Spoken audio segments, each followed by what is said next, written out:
Welcome to the Visibility Strategies for Women Entrepreneurs podcast, where we empower female business owners to step boldly into the spotlight and claim the recognition they deserve.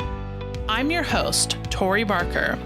I'm passionate about helping women like you transform your visibility into tangible business success. Each week on this show, we'll dive deep into game-changing strategies, share inspiring success stories from women who've mastered their visibility, and offer practical, actionable advice you can implement immediately.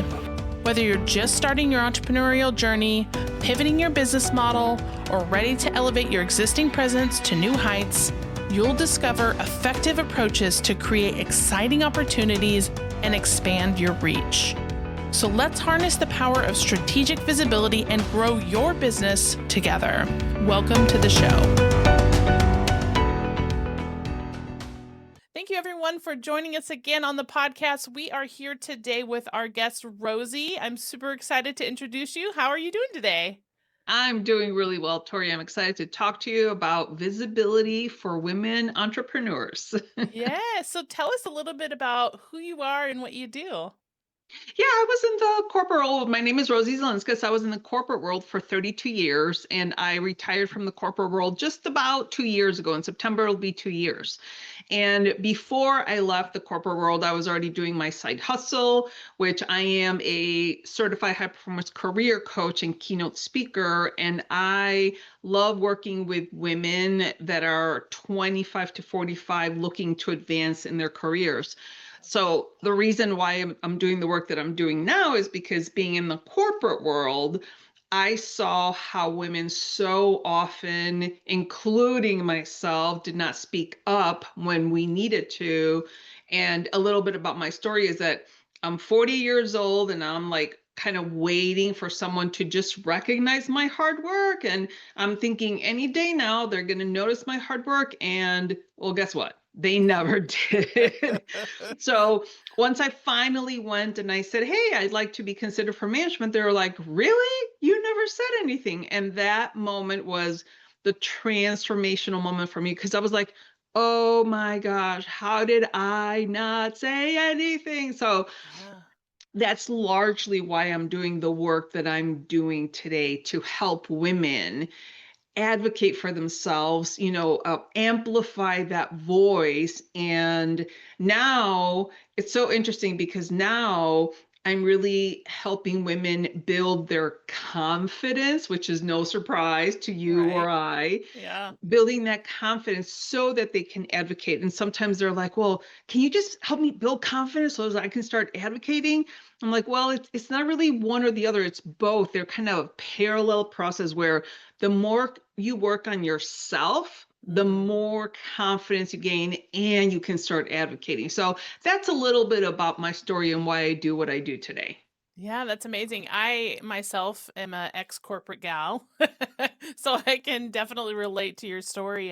And similarly, I was in the corporate space, and I felt like same thing. My parents always instilled in me, you work hard, you'll get recognized for your hard work. And so I kind of, had that mindset in work, in my career and working hard and trying to do everything that I can to show up and be visible and get recognized. And like yourself, you get to that point where you're like, well, I should be in this executive role or I should be in this management role. Why aren't they asking me to step into that role?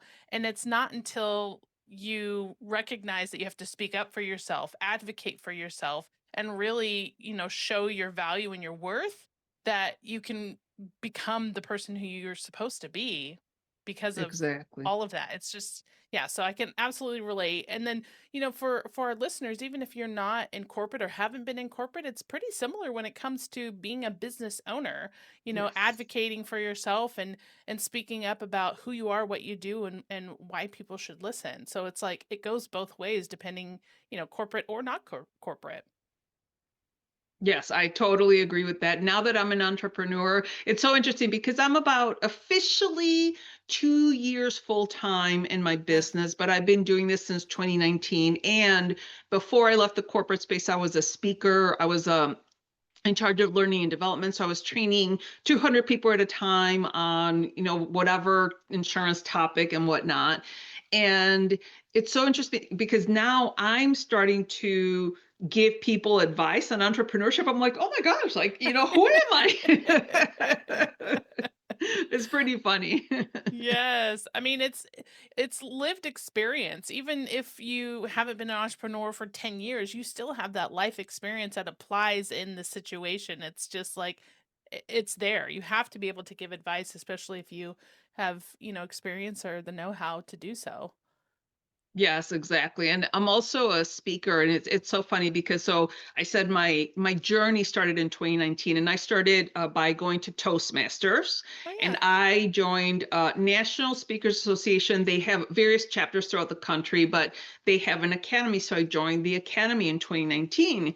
And I'm like, okay, we'll see how that goes. And so now I've been part of the board of National Speakers Association, and in 2026 I will be the dean training new speakers. And I was like, holy Wow. cow, I never imagined in a million years when I was sitting in that chair in 2019 that I would actually become the dean Yeah. training new speakers on how to set up their business and their talks and all that stuff. So you're absolutely right with the lived experience. And just because you're like 2, 3, 4 years in does not mean that you can't help somebody else, mentor them, give back, all that good stuff. Yeah. Well, let's talk about I'm glad you mentioned that and told us about that journey of speaking because it sounds like that is one of your visibility tools. And Absolutely. there's so many like we talk about visibility here and there's so many different facets of visibility and there's no right or wrong like visibility platform. But for me podcasting was my visibility tool when I first started back in 2019, and so speaking for you, how have you evolved personally and professionally because of taking that first step of, putting yourself out there to be a speaker to who you are today? Well, it's so interesting, because so many of us, that are in this entrepreneurship space, we're actually introverts, we're like secret introverts. And so I always was the person that like kind of sat in the back of the room and that kind of thing. But with my job and being part of my job was training people, and so that training in my corporate job gave me a little bit of space and a little bit of motivation to actually go out and try to do it on my own. But I mean, I even like 10 years ago, I would have said, like, oh, there's no way I would ever be an entrepreneur because I want my secure paycheck in the bank every 2 weeks. So it's a mindset shift. And now that I have been doing my business and I'm like full working in my business, I could never imagine Mhm. working for somebody else. Same. It's so amazing how your mind changes, and also with business, it's constantly changing. And it's not that the business is changing, and I actually just realized this, it's that I'm changing. Mm, I'm learning, I'm growing, especially as everybody knows with AI. It's like the tools that we have now out there are so incredible that I'm like, oh my gosh, I could do that so much better. I could do yeah. that so much better. And so I'm constantly changing and tweaking. And it's kind of annoying and frustrating because it's almost like you're recreating the wheel, but you're not. You're making it better. You're enhancing it. So it's that mindset of, okay, I was just working on my quiz again for people that are trying to figure out what their blockers are in the corporate space. And I had already done it. And then I met with my coach. I do have a coach. I have a couple of coaches. She's like, well, if you do it this way, it'll be better. I was like, oh my gosh. So another thing that I want to say is, when you're doing whatever it is you're doing, you get so stuck in Mm, your perspective that yeah. you really need those other people, whether it's coaches, mentors, other accountability partners that can give you a different perspective. Because my coach always says, well, you can't read the label from inside the bottle. So Absolutely. I love that analogy because you're so right. So that's a little bit about that journey. Yeah, that's funny. I just used that analogy the other day because I was talking about, some women don't see their own greatness, right? It's almost like you can't see the label from within inside the bottle. Like somebody has to shine that light on you to show you who you are, what you need to do, and how to show up. And so it's very similar. And it's so ironic. I mean, I feel like sometimes the people that I meet and talk with, it's so serendipitous. Like conversations intertwine, and conversations happen at the moments that they're supposed to happen. And so I mean, that's for me one of the reasons I love podcasting is because I want to be able to share these moments because I know it's going to be there for a female entrepreneur when they need to hear it and when they need to go back and hear it. And so, yeah. Yeah, I agree. I agree. And then as far as you asked me about my journey or speaking as Oh, visibility. yeah. I absolutely use speaking as a visibility tool. I'm also a podcaster. I go on podcasts as well.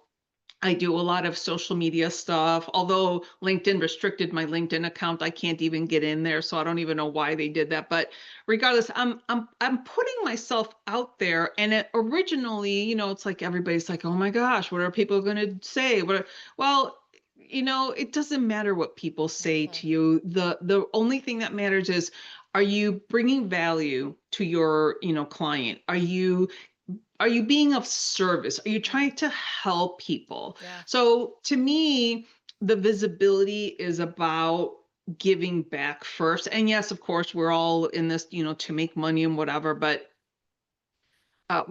when I go on stages, I can impact so many more people than just one-on-one coaching. So that's Yeah. why I go out and speak in public. I love that. And so let's talk about I'm assuming as you came like starting your own business, you built some of these tools or frameworks that you use now. Like you've got what is it, the Promotion Readiness Roadmap and Unlock the Leader Within.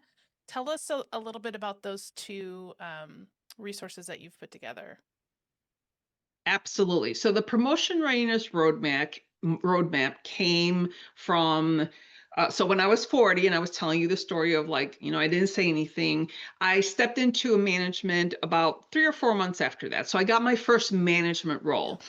And about 3 years after that, and for me, every time I get a new role, about the 3 year mark, almost to the day, it's like, what's next? And it's like this innate, like, what's next? So around 3 years, I was like, okay, I've been doing this management job for 3 years, but I want to do something bigger. I Mm, want to impact, more people.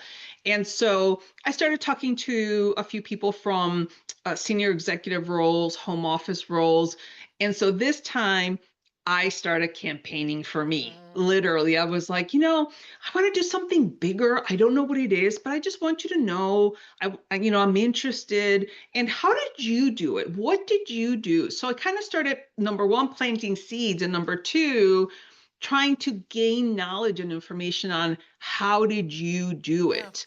And so when a home office opening popped up, I had already been preparing. And so everything that is part of the promotion readiness roadmap is what I did personally so that I could step into that home office position. And I was working for a very large insurance company, very competitive, and there were 10 candidates, and I was the unanimous. There were four senior leaders interviewing, and I was the unanimous choice. Wow. And it wasn't, Tori, because I was the smartest, but I was the most prepared. Mm, And that's where I learned that the more you know about mm, yourself and the more you can speak to your strengths and explain to somebody else how you can help them solve their yeah. problem, those are the people that succeed. Again, I was most definitely not the smartest, but I was the most prepared because I had my sister interview me. I had my brother-in-law interview me. I hired somebody from the outside. I did I bought the book called uh, What Color is Your Parachute? Oh, And that was like in 2017. So there's a new edition every day or every year. But I did all the exercises in that book. So it took me 6 months to put all those pieces in place. mm, And so one of the things that I tell people in my membership, which kind of leads me to the Unlock the Leader Within membership, is I want you to be promotion ready. yeah. So what does that mean? That means that your resume is done and your LinkedIn is done and you have your story evolved and you know your 90-day plan and all that Yeah. stuff, because when that opportunity pops up, lands in your lap, I don't want you to be scrambling. Yeah. It's like, oh my gosh, like what do I say in the Mm, interview? So all of those components of the roadmap are now being used in the membership. And and I do a lot of volunteer coaching as well. People are so um, honed in on the resume. mm, And I'm like, listen, hire somebody to do the resume, and then you spend your time working on the interviewing skills yeah. because that's where you shine. And don't worry about the formatting or all the stuff from the resume. Hire that out, and then you start working on your stories and your the powerful words. So that's how all of that came about from my experience. Yeah. But now I'm teaching women how to use those tools to advocate for themselves, to be able to put themselves out and have visibility. Hmm. And it's a game changer. It absolutely is. Those are the best coaches when you have that personal investment and you say, I have done this for myself. Like I am living Mhm. proof of what I'm teaching you. And it's almost like you they're like, if you can do it, I can do it, right? And so I love that, when you share and you become vulnerable in your own experiences, that it helps propel the people who you're trying to coach or advise or work with. It's just an amazing attribute to have as a coach, especially for women entrepreneurs. Yeah, thank you.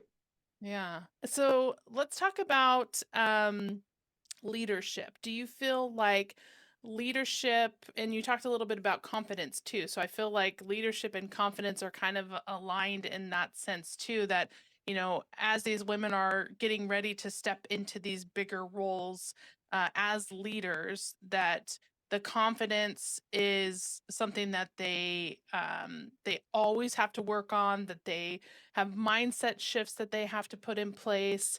Talk a little bit about the parallel of leadership and confidence.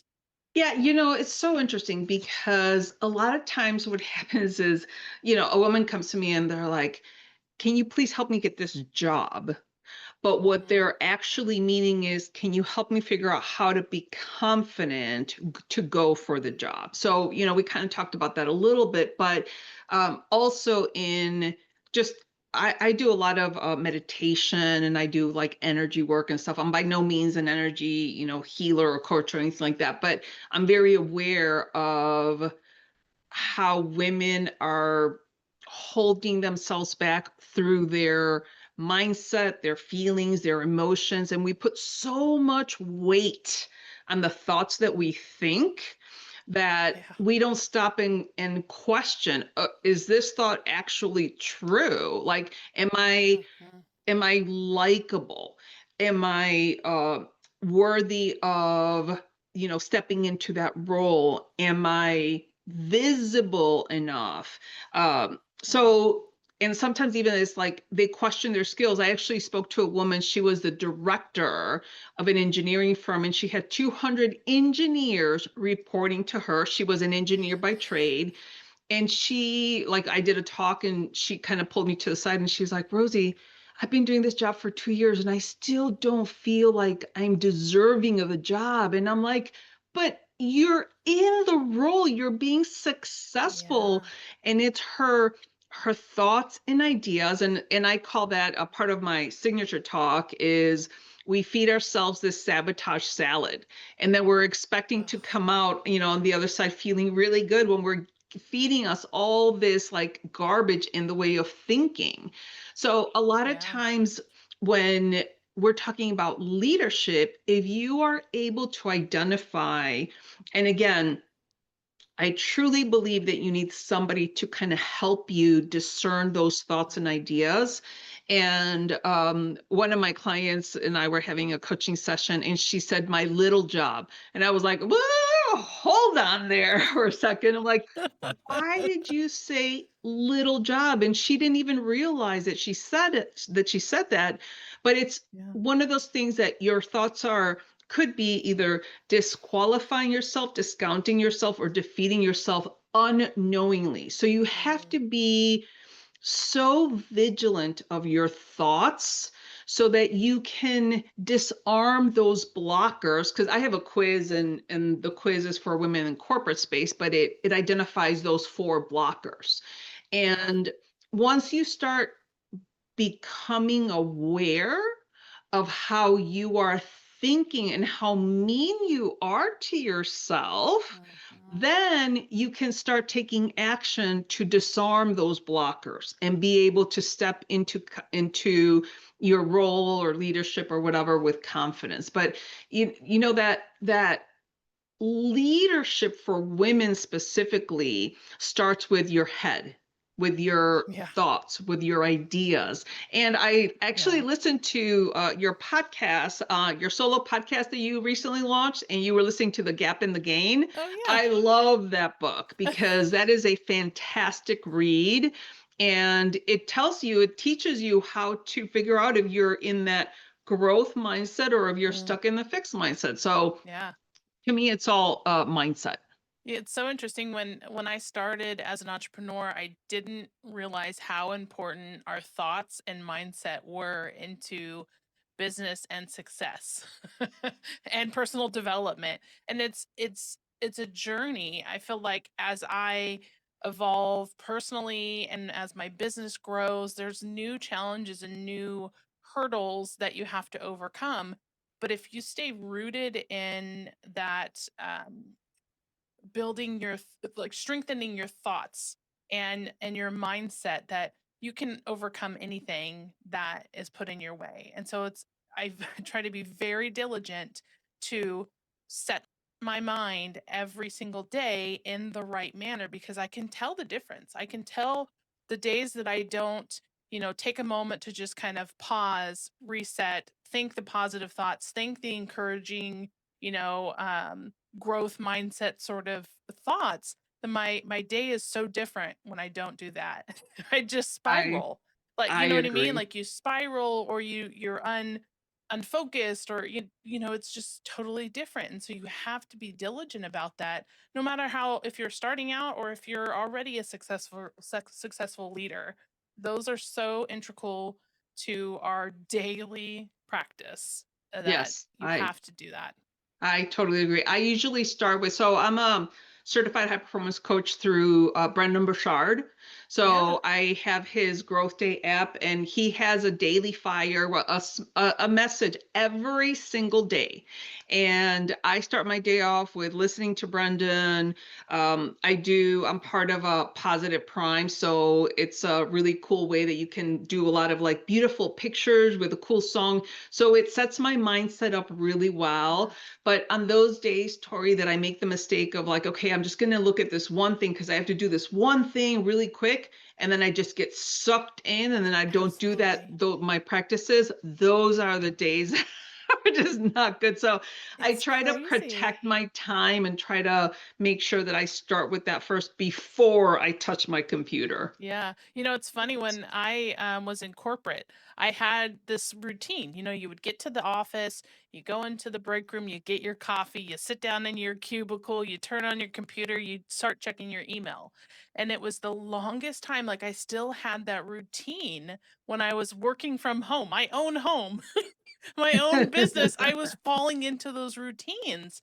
And then it's like giving myself permission that it's okay if I don't just sit down right away and start checking my email. Like, that's probably the worst thing I could do.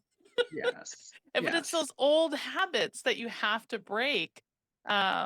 It's just so fascinating. And I love that you say these things too, because then it tells me that I'm not alone, right? I'm not crazy. It's not just me. Absolutely. Well, Rosie, it has been such a pleasure to talk with you and to hear your story and hear the lessons and stuff that you're teaching your clients and women in your space. And I'd love for people to get in touch with you. I know you said your LinkedIn is not cooperating right now, but maybe people can visit your website to get in touch with you. Yes, absolutely. So my website is nowomanleftbehind.com, and woman is WOMAN. So it's nowomanleftbehind.com. There's a bunch of resources on there. There's a contact form if, people want to chat with me, they can take the quiz on there. So it's the best way to find my stuff. Awesome. Well, thank you again for being a guest, and it has been a pleasure to meet you. Oh, thank you so much, Tori. This was awesome. I appreciate your time.